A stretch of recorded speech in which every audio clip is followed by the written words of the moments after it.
So well, I know that the previous battles inside of the Tokyo colony were pure fire. However, we are now flying over to another colony where the battles have escalated far quicker, quickly surpassing the brutality of Tokyo, turning the bustling city of Sendai into a domain of pure viciousness. Yes, just like I previously mentioned, we have now left the Tokyo colony number 1, where Yuji and Megami are, to fly over to Gege's other main character. They no longer depress the Yuta Akatsu, who's currently in the Sendai colony. There are currently 4 powerhouses at the center of the conflict, and just like the Tokyo colony, Sendai here has also reached a deadlock due to only the powerhouses being left over. Dwala is a veteran of the Civil War of Wa, a war in which it was like literally him versus everyone else, so the dude must have been pure insanity. It's explained that he currently sits at 91 points and has the ability to use 2 kinds of independent Shikigami that can compose a domain with their like orbiting thingies. Somewhere else inside of this Sendai colony, we find a damn JoJo character under the name of Ryu Ishigori. This man currently sits at 77 points and has the highest curse energy output of all of the players in the Culling game. So like, does he even surpass Yuta perhaps? Anyway, shooting over to another powerhouse called Takako Uro,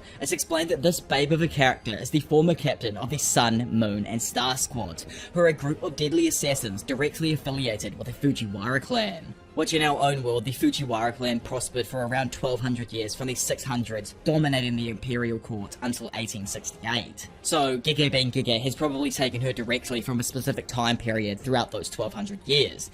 And assuming she's insanely strong, it was probably during the golden period or the Heian period of 794 through 1185 where they held most of their dominance in the court. Anyways, skipping over to this bug who's Kuroroshi, which is a special grade cockroach curse that Kenjaku had released from Gedo's curse spirit manipulation, and it was probably one of those like very few special grades Gedo was keeping hidden during the night parade. It's explained that it currently has 54 points and is lying dormant until the unfavorable conditions disappear. Due to their conflicting abilities and natures, the 4 powerhouses forced a standoff rather than an alliance. However, the deadlock falls apart when one side eventually collapses. Dwala, yes, that old school fart is cut down by Tokyo Jujutsu High's infamous second year student, Yuta Akatsu, who now has 35 points, so like man has literally been going demon mode throughout this part of the story. Remember how he had also lost his ranking after the end of JJK 0? Well, it's explained here that he reclaimed his rank 3 months after the night parade of 100 demons, and still possesses unusual strength second only to Satoru Gojo. So the hype for this battle is absolutely insane right now.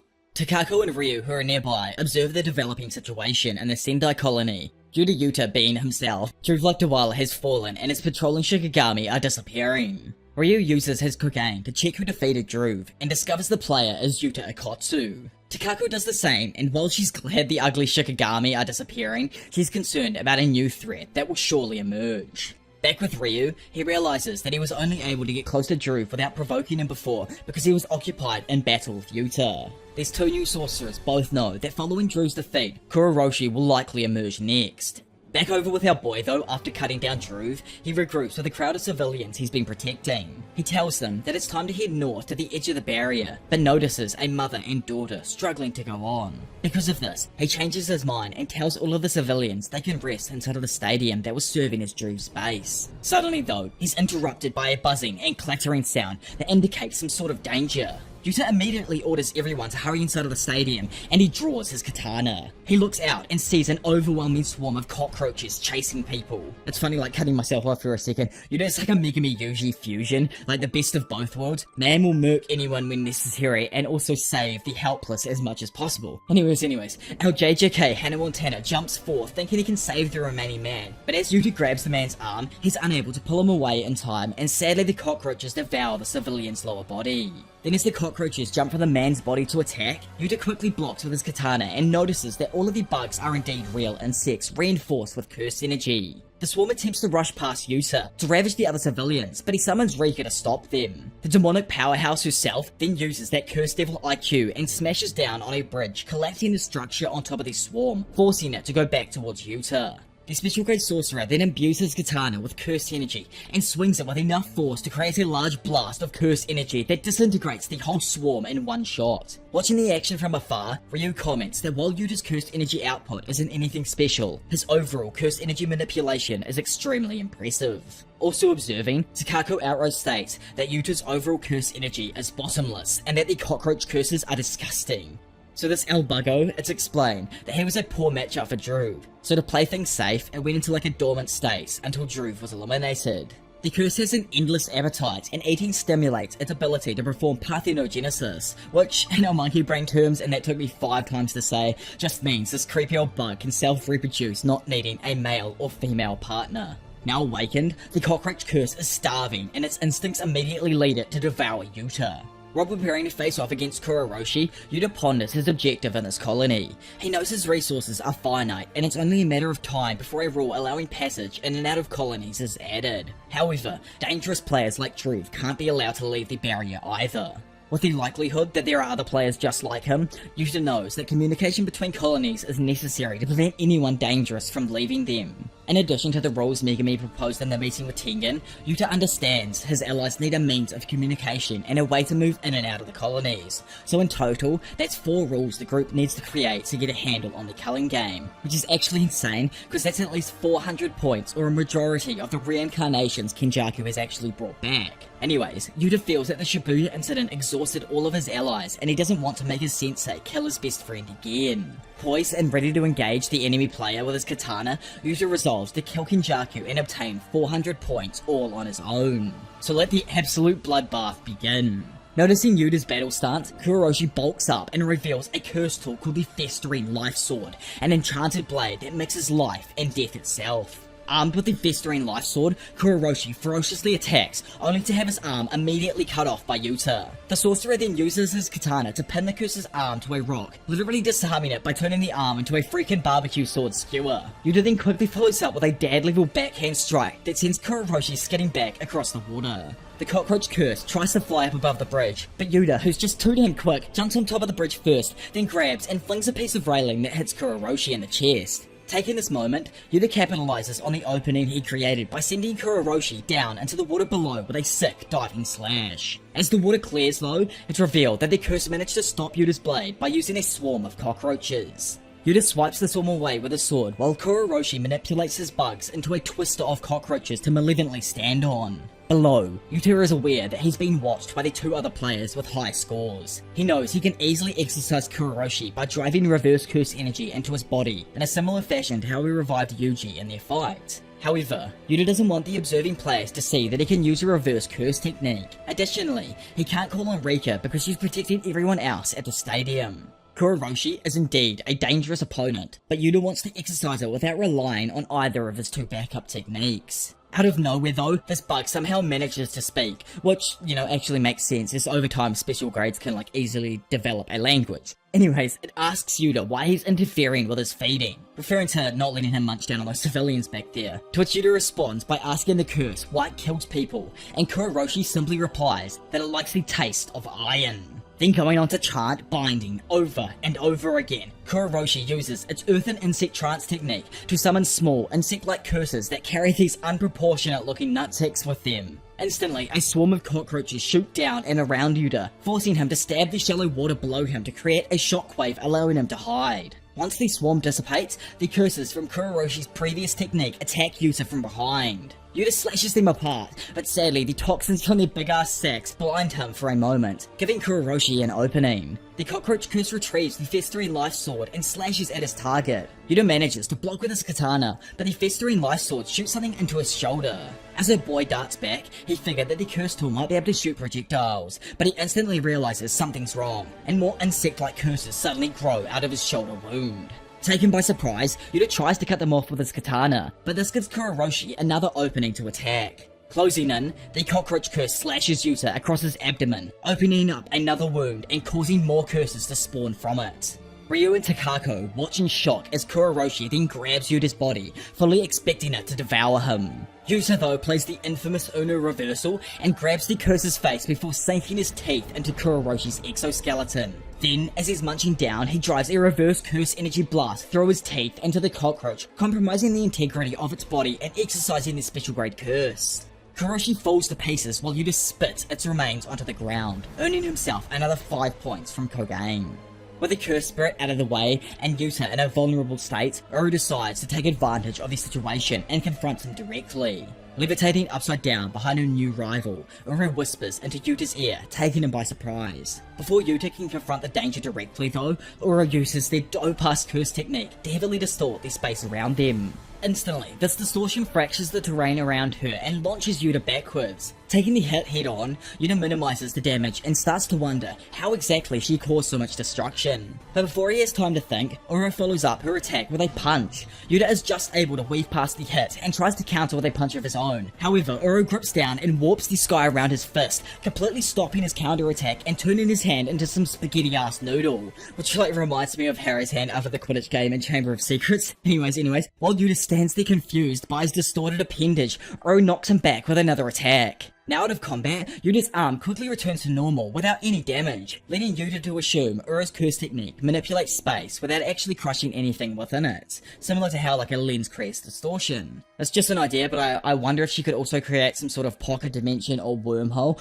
Hear me out, it does sound kind of crazy, but if she could grab two specific points in space and distort those points to make them touch, technically that's how we think a wormhole might work over a 3D plane, and from that it opens up the series to the idea of time travel or a high domain like the fourth dimension or something. Anyways, it sounds a bit bizarre. The reason I say this is because Uru discloses her ability right now and reveals her curse technique treats the sky as a surface. For example, Uru can physically grab an open space, making it a tangible object, which in turn allows her to manipulate it as if it was some sort of curtain. Both of her previous attacks on Yuta bypassed his defenses and sent him flying, so he figures that there must be some sort of trick to her ability if warped surfaces are able to accomplish that. Impatiently, Uru waits for her opponent to attack so she can counter with her technique, but instead, Yuta asks her a question. He asks if Uru wouldn't complain if she were to be killed, and why exactly she's seeking out conflict. He understands that powerless people get desperate, but this doesn't apply to Uru because her curse technique makes her such a formidable opponent compared to the majority of other sorcerers in the Culling game. Uru explains to him that she doesn't take receiving a new body lightly, as essentially, incarnated sorcerers have returned from the Shadow Realm. She feels like someone without regret wouldn't have joined the Culling game in the first place. So, as the first step in her new life, she is prioritizing points, and that's why she's attacking. Still confused, probably even more than us reading right now because that made no sense to me what she said there. Yuta asks if Uru has a lover or a companion she's fighting for. The reason he asks this is because he simply can't understand why someone would spend time killing people thousands of years later, even if they have regrets. Listening to Yuta blabber on though, Uru gets more and more pissed off, all culminating in the point where Yuta asks her how she could possibly be so desperate that she'd only return for her own selfish gain. Irate and literally blowing blood vessels on her dome, Uru asks if Yuta is a descendant of the Fujiwara clan, claiming that someone of his blood wouldn't ever understand her. Which I don't think he is. He's a Michizani's descendant, so I don't think that's Fujiwara. Someone let me know down in the comment section below. Ryu though, remember that random, apparently OP JoJo's character from before? Well, his ass interrupts the conversation by using his insane Granite Blast to fire a massive wave of curse energy from his head at both players, leaving the previously beautiful city, now, just a pile of rubble. Having attacked from a nearby rooftop, Ryu claims Yuta and Uru's flirting is making him hungry for battle. Uru decides that there's no reason to let Ryu go now that the colony's deadlock is broken. Yuta and Uru simultaneously decide it's time to take Ryu out. They both dash in straight towards Ryu, exciting the long-range fighter, who responds with a volley of cursed energy beams that weave after the approaching fighters. Yuta is narrowly able to avoid the initial barrage using his agility, but a second wave of attacks appears to take him off guard, decimating him and the bridge he's standing on. However, once the smoke clears, Ryu, who thought he landed a direct hit, notices that Yuta is gone. Suddenly, Yuta leaps up from behind onto the roof to confront Ryu directly, forcing him to realize that Yuta used the hole Rika made in the bridge to avoid the beams and get out of sight. Having successfully closed the distance between them, Yuta attacks the ancient sorcerer directly, before darting back into his fighting pose and declaring that it's time to bring the fight into a closer range. Amused by Yuta's display of skill, Ryu asks if fighting up close would satisfy his hunger. Elaborating on his comment, Ryu asks if someone should tell a child in front of a feast to calm down and eat slowly.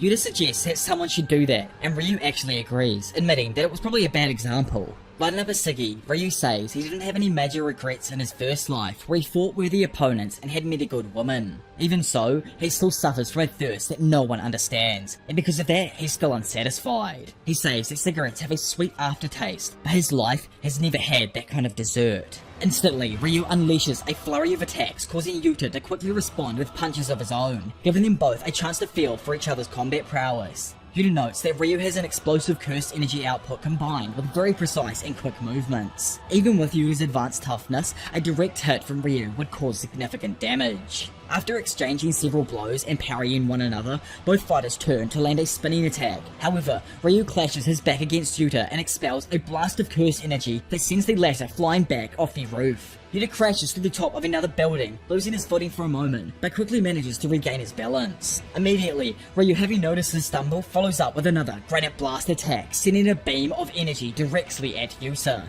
But somehow, Yuta's able to deflect it with his bare freaking hands like some Harry Potter spell without a wand level of holy shit. Then Yuta, in a damn flash, quickly closes the distance and tries to crush his opponent with a fierce right hook to the dome, crushing Ryu into the roof and cracking the concrete floor below him. However, it actually seems that Ryu had conned him into a false sense of security, as he counters with another beam of cursed energy that Yuta is unable to fully overpower. As he blasts Yuta back, Ryu tells him that you are my dessert. Uro, who's just rolled up on the scene, takes advantage of Yuta's unfavourable positioning in midair and targets him with her curse technique. It's explained that technically she doesn't hit the person with her technique, but strikes the surface of the sky instead. Having revealed the extent of her technique, Uro breaks the surface like thin ice and smacks her opponent straight down onto the brick road below. Irritated by the interference, Ryu shoots a wave of cursed energy at Uro and tells her that she's in his way. Telling him to silence himself though, Uro uses her technique to warp the space around the cursed energy beam, firing it right back at him and hitting him directly. Injured, Yuta then manages to return to the battlefield, which amuses Uro, who claims it's great that he's tough as she's going to toy with him. Our JoJo wannabe, who's still recovering from his own attack, notices that Yuta is constantly using his reverse curse technique to heal himself and using up all of his near-bottomless curse energy. Let down by his opponent's receding strength, Ryu comes to the conclusion that Yuta is not the dessert he had been searching for to quench his gluttonous thirst. Thinking on what to do himself, Yuta knows that Ryu doesn't target civilians, but he wouldn't care if they ended up as collateral damage in an attack. Yuta knows that he wanted to put more distance between the fighting and the stadium where the civilians are, just in case, but that isn't likely to happen anymore. Instead, Yuta decides to use his full strength now. He pulls out and puts on his ring, then calls upon Rika and asks her to give him everything. Rika suddenly manifests as a curse spirit right next to him, leaving both Ryu and Uro confused by this turn of events. Uro is shocked Yuta wasn't already using his full power, and Ryu doesn't understand how Yuta's cursed energy is already filling back up. For those of you confused, think of Rika like a water tank of cursed energy, and when Yuta decides to open that tap, he can just refill his deflated curse energy. On top of that, Rika tears open her chest to display a freaking arsenal of curse tools kept inside her body for Yuta to choose from. So, Rika the Curse is technically different to Rika Orimoto, and once the young child's spirit peacefully passed away at the end of JJK 0, the cursed spirit itself stayed directly connected to Yuta's ring, and while the connection is active, Rika is capable of storing cursed energy for Yuta, completing her full manifestation to aid him in battle, and can even supply cursed tools for him, though he can only maintain the sustained connection for up to 5 minutes. Having chosen the metal arm, Rika attaches the casing around Yuta's right arm to improve his overall striking power. Ready to re-engage in the now 3-way battle, Yuta begins by having Rika soar through the air towards Uro, who now prepares her sky manipulation technique in response. However, Yuta suddenly creates the prolific Snake Eyes and Fang sigil of the Inumaki clan on his mouth and activates cursed speech, commanding all of his opponents to not move. Uro tries to cover her ears, but she's just too late, and is immediately immobilized, which I wonder if that implies that the Inumaki clan had been around from the time that Uro was previously alive, as she reacted like she knew what the ability was. Anyways, unable to defend herself, Uro was pummeled by a large barrage of strikes from both Yuta and Rika, sending her shooting off. Yuta then drops down and launches himself off Rika's arms like he's a goddamn volleyball towards Uro, continuing to pressure her. Ryu tries to intervene in their fight and launches a beam of cursed energy, claiming that Yuta's approach is too soft. Rika though cuts it off and slices the attack in half with one hand, impressing Ryu, who believes that Rika might be even more durable than Yuta himself. Irritated by the pain, Rika angrily lashes out, punching Ryu in the face and sending him flying off the roof. He tries to follow up with another strike, but Ryu quickly counters with an explosive punch of his own, smashing Rika back into the roof of an opposing building. Excited with the potential to satisfy his hunger, Ryu fixes his hair and claims he has an appetite that calls for an extra large helping. Back with the other two though, Yuta summons a bunch of small flying Shikigami by using strands of his hair as an intermediary. Uru destroys one of them using a technique and claims that members of the Fujiwara only stand in her way because they fear her true potential. Going on that typical anime level spiel, she explains that she is the leader of the Sun, Moon and Star Squads affiliated directly with the top of the Fujiwara clan. They were assassins that pursued lives of selfless devotion in the shadows and didn't even bear names. A particular sorcerer of the Fujiwara clan though gave Takako her name, only to execute her as a proxy to cover up his own crimes of killing someone else in their clan.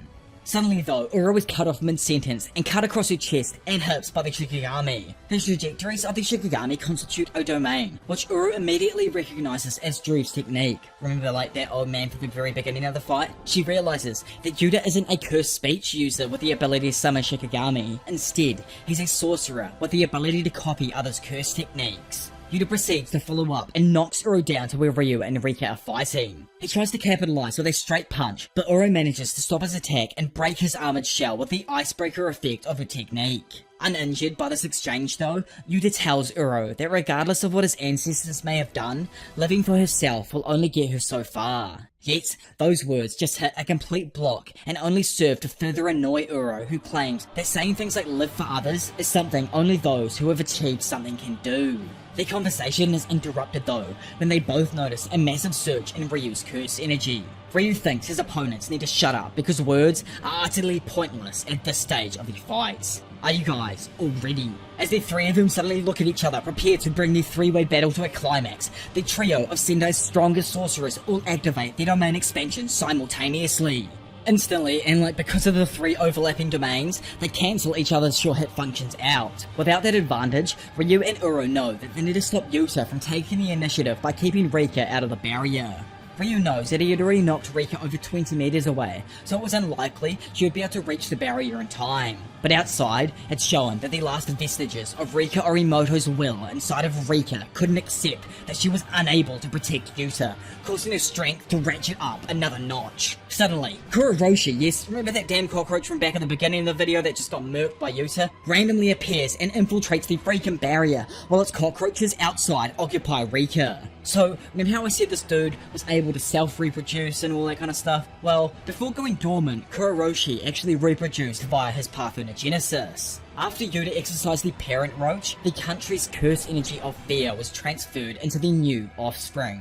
Kuroshi, the player, is indeed perished, but Kuroshi, the curse spirit, is still completely active. Three overlapping domains are more complex than two, and the conditions imbued within their barriers complicate things even further. With the addition of an unexpected intruder, the barriers are completely compromised and begin to shatter, falling to pieces. Falling out themselves, Yuta notices that Uru is totally focused on Kuroshi. Obviously, this is due to her technique being at a complete disadvantage with the roach. Because of this, Yuta takes the opportunity and literally kicks Uru in the back while she's distracted, sending her flying towards the ground, almost like cementing her death. Seeing her coming down, the cursed roach rushes towards her with the festering life sword. Uru tries to respond by activating her curse technique. However, as we all know from the past events with Mahito, curse techniques are difficult to use immediately after using a domain expansion, and Uru's ability to manipulate space burns away in her hands, leaving her open to Kuroroshi's assault. The roach curse slashes Uru's left arm, and quickly, these disgusting insect-like curses spawn from the wound, severing her limb completely. Rika, who's also there, acts quickly by devouring Uru's arm before the roach could, impressing Ryu. He notes that Yuta is thorough, and that it's unlikely that Uru can regenerate her entire arm, even if she uses a reverse curse technique. Irate over the loss of her arm, Uru angrily calls out to the Fujiwara descendant. Cutting her off though, Ryu tells her to stop, because she and Kuroshi are uninvited to his table. Yes, if you have noticed, everything to do with Ryu Ishiguro has something to do with eating food, like the dessert thing from earlier, or now the whole you ain't invited to this table, you can't eat from this table type thing. Anyway, it's explained that Ryu's curse technique is called Cursed Energy Discharge, and he's the only sorcerer capable of outputting the same amount of power, regardless of if his technique is active or not. Instantly, he blasts Uro and Kuroshi with another jacked up granite blast, incapacitating Uro and partially destroying Kuroshi, making it simple for Yuta to exercise with his reverse curse energy. Excited for his dessert now, Ryu fixes his drip and welcomes Yuta to the table. He charges his cursed energy and takes aim, while opposite him, Yuta knows that his own curse technique has yet to replenish. But with Yuta and Rika working together to counter the ancient sorcerer's next move, the table is set for their final battle. As soon explained, the Yuta can only unleash a direct beam of cursed energy while Rika is completely manifested. Even at full power, Yuta's blasts are slightly weaker than Ryu's. In order to win the exchange, Yuta intends on rapidly building up cursed energy and firing first, before Ryu reaches maximum power. However, Ryu's eyes express over 400 years of hunger waiting to be satiated, and his gaze pleads with Yuta to use his full power. Although Yuta would never find true meaning in conflict, Ryu's gaze melted his heart. Melted my damn heart as well. Look at those eyes, it's so damn beautiful. Anyways, Yuta agrees to go all out on this just once, and both sorcerers unleash their curse energy. Their blasts collide in a curse energy beam struggle that's extremely reminiscent of an old school DBZ blast off. Sadly though, Yuta is quickly overpowered by Ryu's blast. The duo are seemingly hit and sent back into a nearby building, which Ryu immediately expresses how sweet the first taste of his dessert was. The gleeful sorcerer is quickly surprised though, when he begins to feel his opponent's cursed energy swelling up. Wanting the meal he desires, he screams and asks for another beam struggle. In retaliation, Rika fires a blast of cursed energy while Yuta simultaneously rushes forward. It's shown that Yuta actually jumped forward at the exact same time the blast hit, launching him at high speed towards the enemy sorcerer. Rika is also able to shoot completely on her own, but Ryu believes he's jacked enough and somehow he blocks the beam with his bare hands as well, claiming that he can do whatever Yuta can. He takes aim at Yuta and expects to finish him off with his next attack, due to the cursed energy he extended on top of just using a domain expansion. However, as his granite blast shoots out, and unbeknownst to Ryu, Yuta's curse technique had already replenished. He takes this moment and uses Uro's ability to warp space, redirecting Ryu's blast up into the air. Shocked, Ryu realizes that Yuta can actually copy people's curse techniques and tries to surmise what condition he must fulfill to do so.